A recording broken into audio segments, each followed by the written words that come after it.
Okay, Becoming a Gangster at 13, Part 4. Even though I became a gangster when I was 13, it started at 12. This is what I want you guys to know. Don't get it twisted. We didn't disrespect our elders. It was yes ma'am and no ma'am.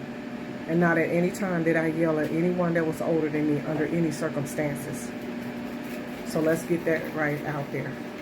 I always respected my mother, my fathers, and all of the people that was older than me.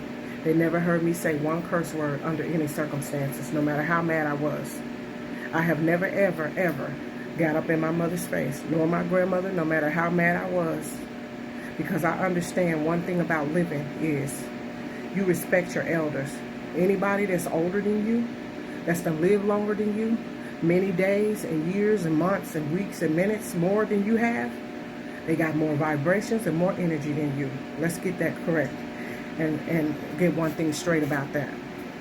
And you being young and you ain't lived longer than they have, you haven't seen things that they have, and some things you probably will never see because of the day and time that y'all live in with all of the disrespect. One thing about being old school gangsters, you never knew we was gangsters because we didn't talk like y'all did. Y'all tell everything. We didn't do that. You didn't know who was who.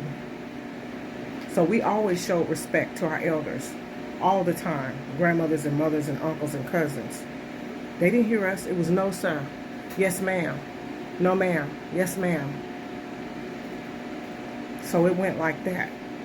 So I just want to get that correct. Nor did we disrespect our teachers either. The teachers didn't know. They had an idea of what was going on, but there was no disrespect among the teachers nor the principals. So we were on a whole nother level than what y'all on. This generation got a whole bunch of disrespect.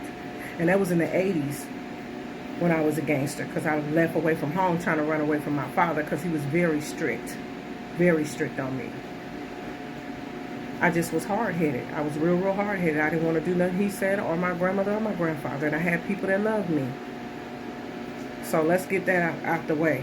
And I went from a whole lot of places. New York. Was in New York. Chicago, Wisconsin, Detroit, a whole bunch of other places. And I wasn't even 19 years old yet, but I had to calm down a little bit because I had to come back to God because something happened to me. It wasn't bad, it's just something that happened.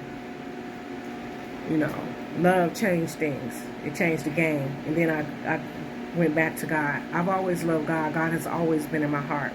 I've always been loyal and faithful to anything that I'm in. I'm just one of those people. If you want to play games and stuff, mind games and stuff like that, and just sit up there and just do things intentionally, and just evil and stuff like that, you can waste your time and your energy and your vibrations. But one thing about me, you won't waste mine. Because that's why people ain't living long. Sit up there, play games, and do all of that. That takes all of your energy, all of your vibrations, and all of your time. It's going to take time for you to think it out. It's going to take the time for you emotionally and mentally how you going to do it and all of that. That is way too much for me, baby. It's way too much for me. It is what it is with me. The reason why I became what I was is because I was very sexual beyond normal. It's like I had an anointing for sex. I had one boyfriend and I had to do the other one. But then I got married. So my vibrations for that was very high. It was just out of control, and it was food. But it was never drugs. Never cigarettes. Never. And I thank God for that. I'm not bragging. I'm just saying. Because this generation, they too angry. They angry about everything. They don't have no reconciliation and no forgiveness about anything. And no remorse. And not having no remorse, you know what that means? That means you ain't going to live long.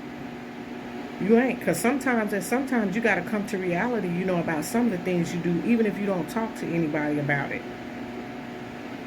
Okay? It is what it is. And I was just really fast, so they called me Pepper Shaker. But you couldn't shake the pepper like the gangsters could, so it took the gangster to shake the pepper out of me. But I just became hotter. But with dignity and respect. Didn't go around burning people like an oven. I didn't do that. I had 2 boyfriends and they knew it. But I was young at that time. Now I done got old. I'm an old fabulous cat. Because, see, I always been a cold cat. I ain't never called myself a queen. So much love to everybody who gave themselves to God and came to God. I came to God because he who worships God comes forth to them all. I love God with all of my heart and my soul. I really do. And I always will. And I've lived through a lot of things. And I ain't living because of me. I'm living because of the grace of God, that God allowed me to live and go through to see things. Because when I came to God, I really came to God. I was at church every day. And I was in early morning prayer from 5 to 7 with my elders. Because they give you life and energy and vibrations to live. Disrespecting people, you lose your energy. You don't gain none. Did you know that?